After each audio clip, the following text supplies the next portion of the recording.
वो मोबाइल चलाने वालियों सोचो, वो फेसबुक चलाने वालियों सोचो, वो व्हाट्सएप पर उल्टी सीधी और खूबसूरत लड़कियों की फोटो लगाकर नौजवानों को अपने शक्ल सूरत से भड़काने वालियों सोचो, शायद तुम्हारे बारे में अल्लाह के नबी ने फरमाया ऐसी औरतें कभी भी जन्नत के अंदर दाखिल न होंगी। ला यदखुलनल जन्ना वला यजिदन्न रिहा, जन्नत में जाना तो दूर जन्नत की खुशबू भी नहीं पाएंगी। मेरी बहनों, अपने आप को संभालो। अगर इस्लाम के अंदर हाथ जोड़ना जायज होता तो मेरी कौम की बेटियों में तुम्हारे हाथ जोड़ लेता।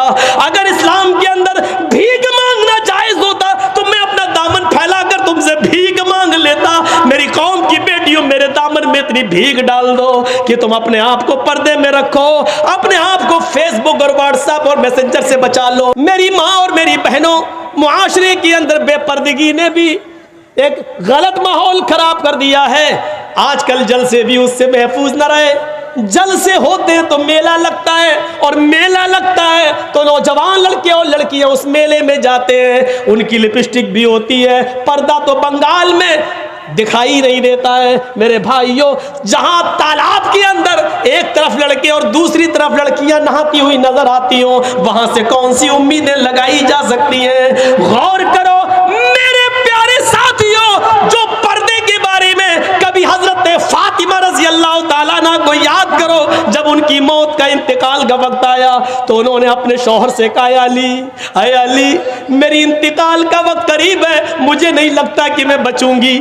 फरमाया, अली ने ऐसा क्यों कह रही हो?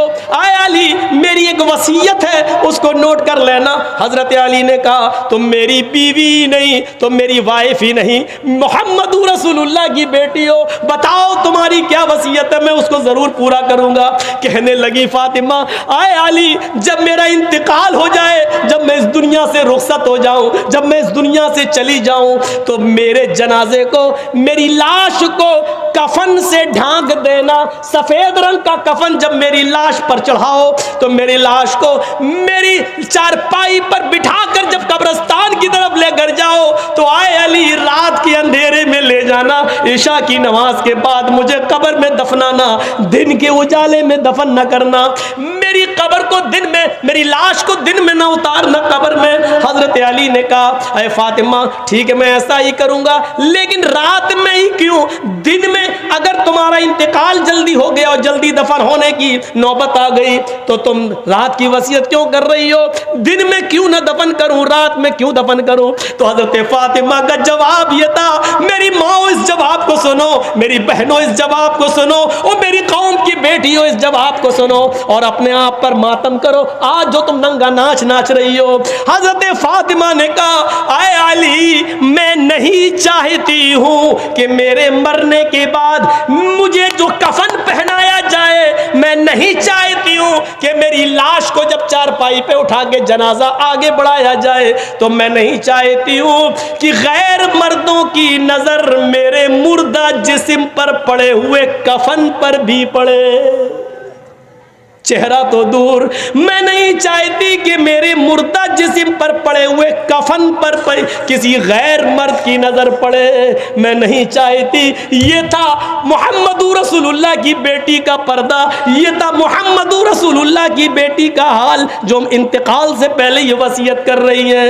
वो मोबाइल चलाने वालियों सोचो, वो फेसबुक चलाने वालियों सोचो, वो व्हाट्सएप पर उल्टी सीधी और खूबसूरत लड़कियों की फोटो लगाकर नौजवानों को अपने शक्ल सूरत से भड़काने वालियों सोचो, शायद तुम्हारे बारे में अल्लाह के नबी ने फरमाया ऐसी औरतें कभी भी जन्नत के अंदर दाखिल न होंगी। ला यदखुलनल जन्ना वला यजिदन्न रिहा, जन्नत में जाना तो दूर जन्नत की खुशबू भी नहीं पाएंगी। मेरी बहनों, अपने आप को संभालो, मेरी कौम की बेटियों अपने आप को संभालो। पूरा महाराष्ट्र में आज देख लो कितनी मुसलमान लड़कियों ने कोर्ट में एप्लीकेशन दे दी है और वो गैर मुस्लिम लड़कों के साथ आज निकाह करने के लिए तैयार है। कितनी गैर मुस्लिम, कितनी मुसलमान लड़कियों ने गैर मुस्लिमों के साथ निकाह करने के लिए एप्लीकेशन दे दी और कह दिया मैं चाहती हूं कि मेरी शादी इनके साथ हो। मेरे बाप और मेरे भाई मुझे रोकना चाहेंगे लेकिन मैं बालिग हूं, मैं इसी गैर मुस्लिम के साथ अपनी मर्जी से निकाह करने के लिए तैयार हूं। ये इसी बेपर्दगी का हाल है। ये इसी कॉलेज और यूनिवर्सिटी में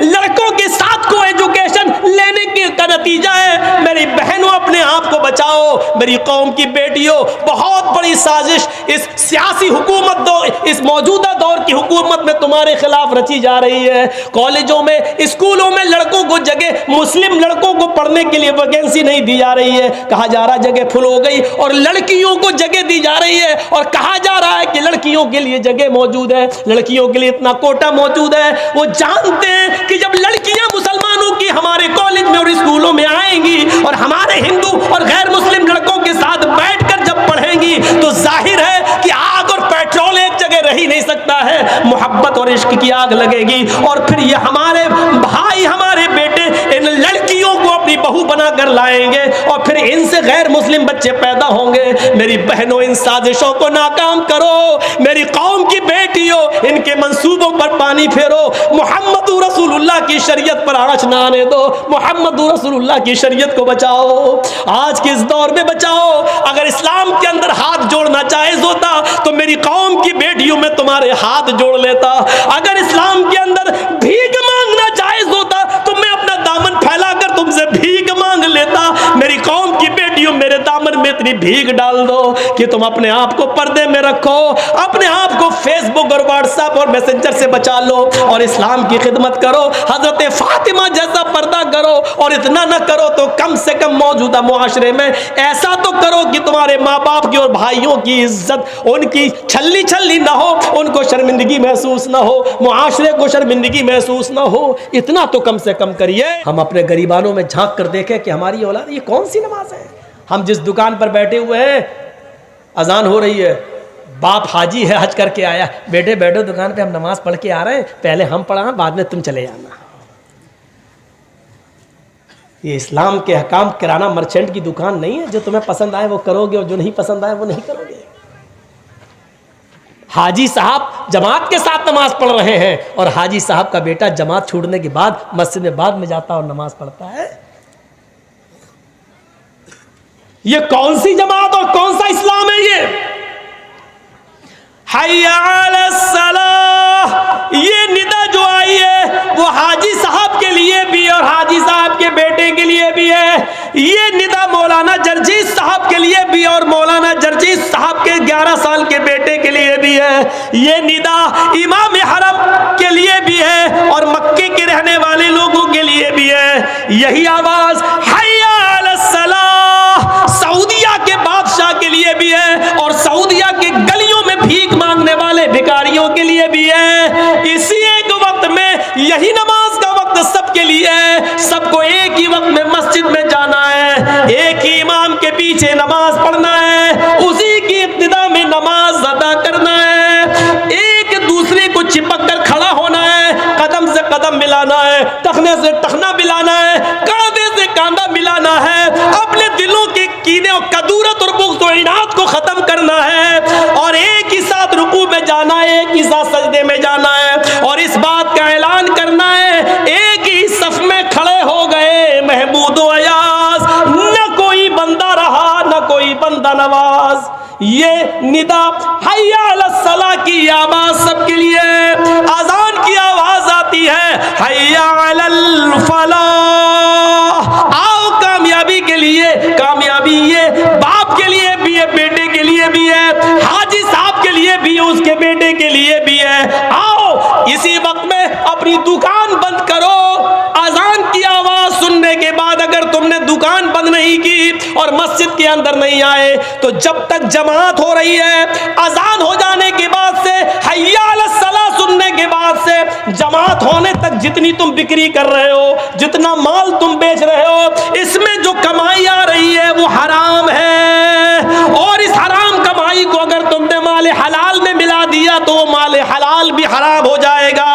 एक बाल्टी पानी में पेशाब का एक कतरा डाल दो तो पूरी बाल्टी पानी नापाक, एक लोटे पानी में पेशाब की एक बूंद डाल दो तो पूरा लोटा पानी बेकार, एक गिलास पानी में, फिल्टर पानी में, पानी की 1 लीटर की मिनरल वाटर के बोतल के अंदर पेशाब की एक बूंद डाल दो तो पूरा फिल्टर और मिनरल वाटर बेकार। उसी तरीके से इतनी देर जो अज़ान से लेकर जमात तक जो तुमने कमाया है और मस्जिद में नहीं गए, ये हराम कमाई है और इस कमाई को अगर तुमने हलाल कमाई के अंदर मिला दिया तो तुम्हारी हलाल कमाई भी हराम, वो भी बेकार। आइंदा नहीं बुलाएंगे इस मौलवी को, ये तो सबकी खटिया खड़ी हो रही है। मैं क्या करूं, अपने पास से कह रहा हूं, नहीं बुलाओगे मत बुलाओ। 10 महीने से कहीं प्रोग्राम नहीं हो रहे तो क्या किसी की रोजी रोटी बंद हो गई? सबके बेचारे कारोबार बंद है, सिर्फ हुकूमत खुश है बस। तो होगी, पता ही नहीं चल रहा है यार। दिमाग मेरा थक गया सोच सोच कर। कहते हैं कोरोना का कोई इलाज ही नहीं है, खुद कह रहे हैं कोरोना का इलाज नहीं, फिर कहते हैं इतने मरीज ठीक हो गए। दिमाग खराब हो गया। हम ही पागल हैं, बरेली के पागल खाने में हमें को भर्ती होना चाहिए। कहते हैं कि कोरोना का कोई इलाज ही नहीं है और ठीक भी हो रहे हैं। और कुछ लोग होते ऐसे होते जो बीमार भी नहीं होते, वो झूठो प्रचार करने के लिए अंदर चले जाते हैं, जैसे अमिताभ बच्चन। कोरोना हो गया, अरे तुम तो रोज सैनिटाइजर से हाथ मल रहे थे, तुम्हें कैसे कोरोना हो गया? तुम तो बाकायदा 14-14 दिन के लिए अपने बीवी बच्चे सबसे अलग थे, तुम्हें कैसे कोरोना हो गया? और जब तुम्हें इतने दिन परहेज करने के बाद भी हो सकता है तो फिर क्यों कह रहे हो 14 दिन ऐसे रहो, एक दूसरे गज की दूरी? तो वैसे तब भी हो सकता है, पता ही नहीं चल रहा आज तक। बिहार के चुनाव में लाखों की भीड़ हो जाए तो कोरोना नहीं, इलेक्शन खत्म होते हैं तो एकदम कोरोना की भरमार हो जाती है। लाखों की तादाद में किसान बेचारे दिल्ली के बॉर्डर पर पड़े हुए हैं, कोरोना नहीं। और जैसे ही ये किसान भागेंगे, अब हड़ताल खत्म होगी, वैसे ही देखना कोरोना के कितने मरीज निकलेंगे। बड़ी लंबी कमाई है इसमें, तुम पहुंचे नहीं, हमारी अकल ही नहीं है। ओफो, इस देश के सबसे ऊंचे आदमी की अकल के मुकाबले में हमारी अकल क्या है? ट्रेनें कौन बंद कर सकता था? हवाई जहाज कौन बंद करेगा? करोड़ों अरबों रुपए का नुकसान कौन करेगा? लेकिन हमारी अकल वहां तक नहीं पहुंच पाएगी। काजी शुरैह ने अपने बेटे को जो फैसला सुनाया असातिज़ा को, वो हमारे लिए मकाम इबरत है। बुखारी शरीफ के अंदर जो वाक़या नकल किया गया है उसको पढ़िए। सहाबा जंग लड़ रहे हैं, रात भर जंग चली। एक किला है, किले तुस्तर, उस किले को हासिल करना चाहते हैं, वहां इस्लाम का झंडा लहराना चाहते हैं। बिल्कुल करीब आ गए, बिल्कुल करीब आ गए, उस किले तक पहुंच गए, करीब तक ये झंडा लहरा दे। कुछ काफिर रह गए, उनको ढकेल दे पीछे की तरफ।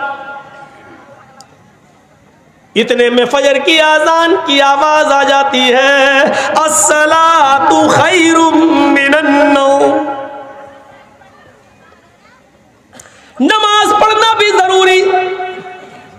और हमने रात भर जो जंग लड़ी इस किले को हासिल करने के लिए और इस्लाम का झंडा इस किले पे लहराने के लिए, अल्लाह, अगर हम नमाज पढ़ने लग जाए और इस किले पर झंडा ना लहरा सके तो हम सब नमाज पढ़ने लगे तो ये काफिर फिर से इस किले पर हमला कर देंगे, चढ़ जाएंगे और हमारी सारी मेहनत बेकार हो जाएगी।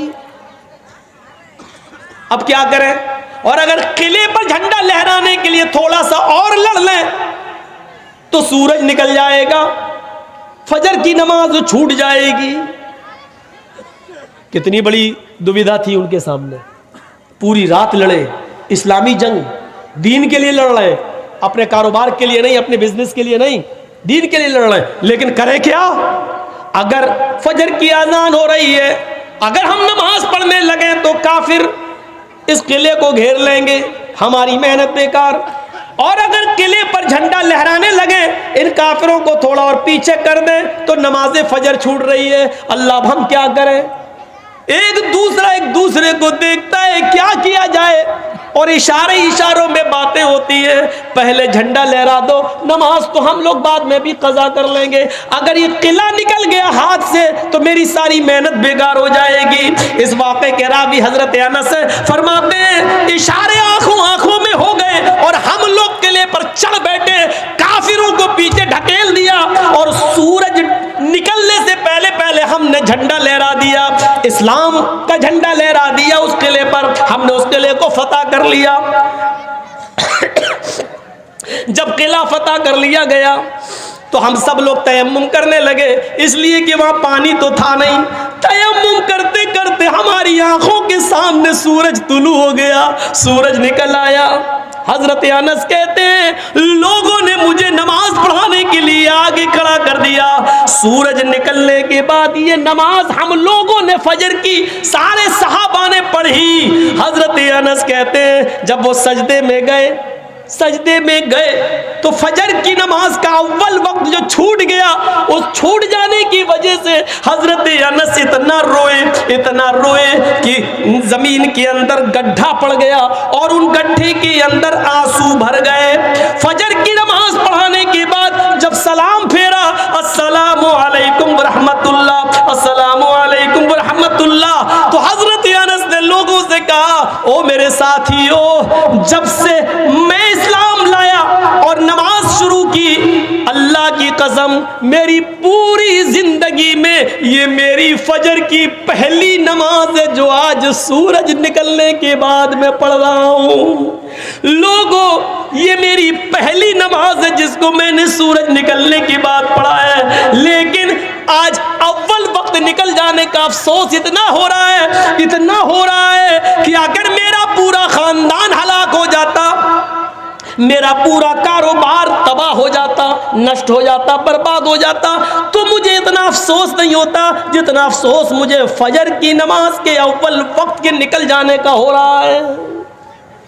जबकि ये जंग अपने लिए नहीं थी, इस्लाम के लिए थी, लेकिन इसके बावजूद अफसोस हो रहा है। मेरे भाइयों, इन वाकयात की रोशनी में हम कितने % मुसलमान नजर आ रहे हैं, जरा देखिए। जब हमने नमाज ही को बाकी नहीं रखा तो इस्लाम कहाँ रह गया हमारे अंदर। इस्लाम ही तो असल दीन है। अस्सलातु इमादुद्दीन, मन हदम अस्सलात हदम अद्दीन। इस्लाम दीन का सुतून है, जिसने नमाज दीन का सुतून है, और जिसने नमाज छोड़ दी उसने दीन को छोड़ दिया।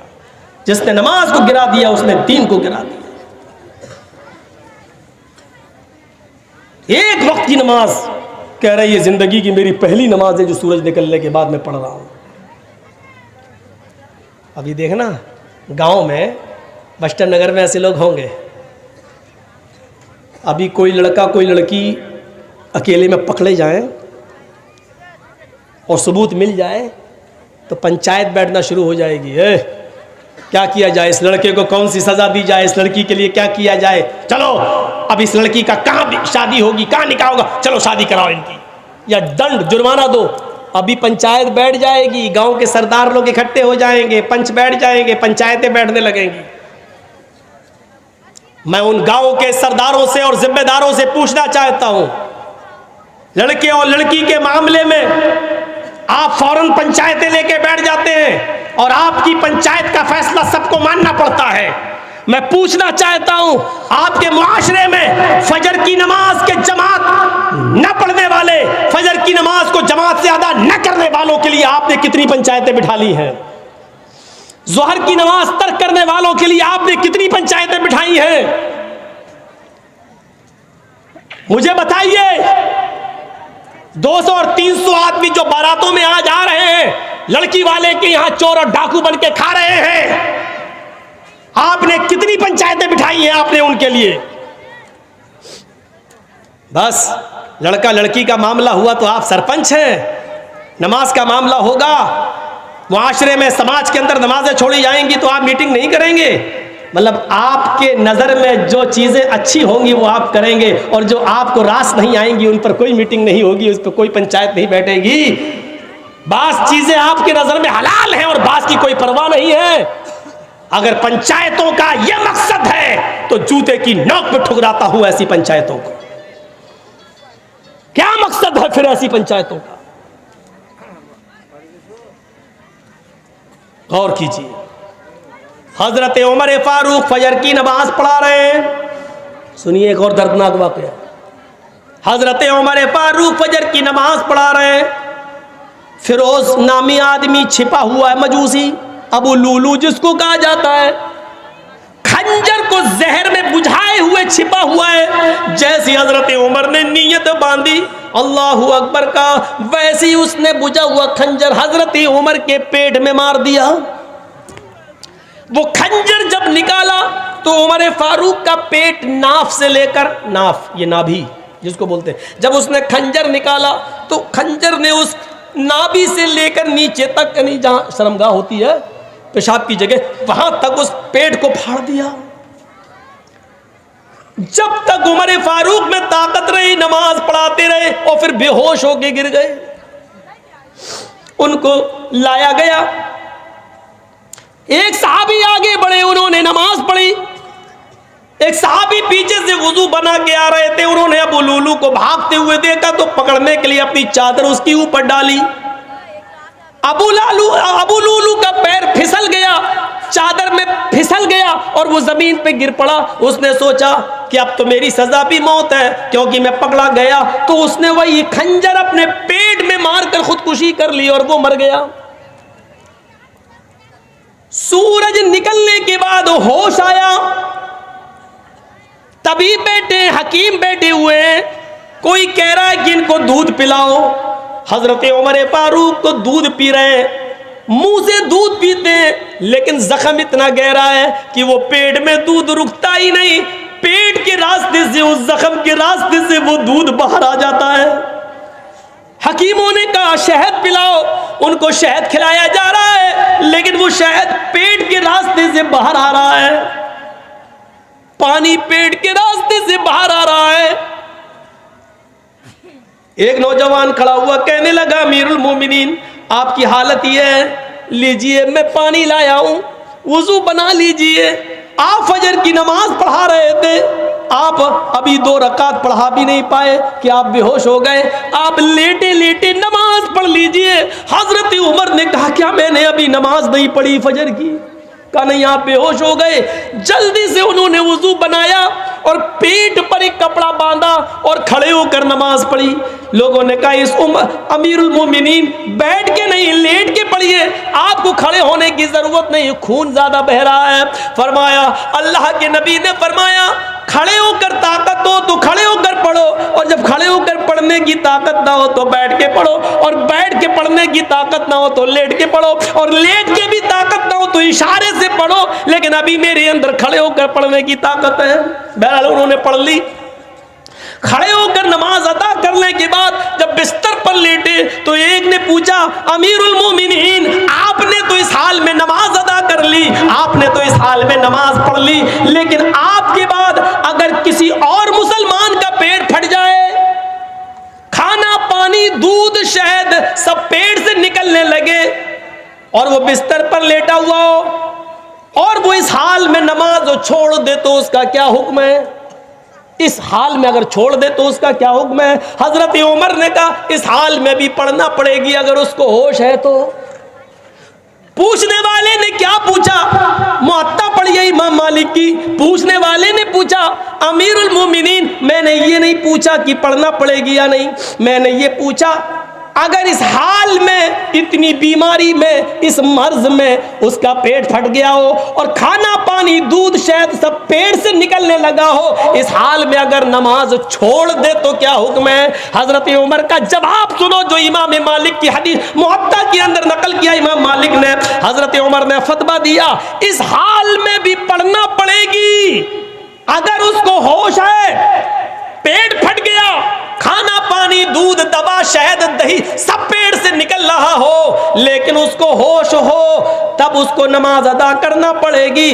अगर उसने इस हाल में भी, होश में आने के बाद भी अगर नमाज इस हाल में नहीं पढ़ी तो ला हज़्ज़ फिल इस्लामी लिमन तरकस्सलाह, तो उस आदमी का उमर की नज़र में इस्लाम के अंदर कोई हिस्सा नहीं है, वो आदमी मुसलमान ही नहीं है जो इस हाल में नमाज छोड़ दे। इस्लाम के अंदर उसका कोई हिस्सा नहीं है। इस हाल में अगर नमाज छोड़ दे तो नमाज इस्लाम के अंदर हिस्सा नहीं है। सेहत व तंदुरुस्ती, हट्टे कट्टे मोटे ताज़ा होने के बाद ना इस हाल में नमाज छोड़ दो तो हम कितने मुसलमान हैं? हम किसी को काफिर कहने का हक तो नहीं रखते मेरे भाइयों, लेकिन सोचो तो अपने गरीबानों में झांक कर कि हम कितने % मुसलमान हैं।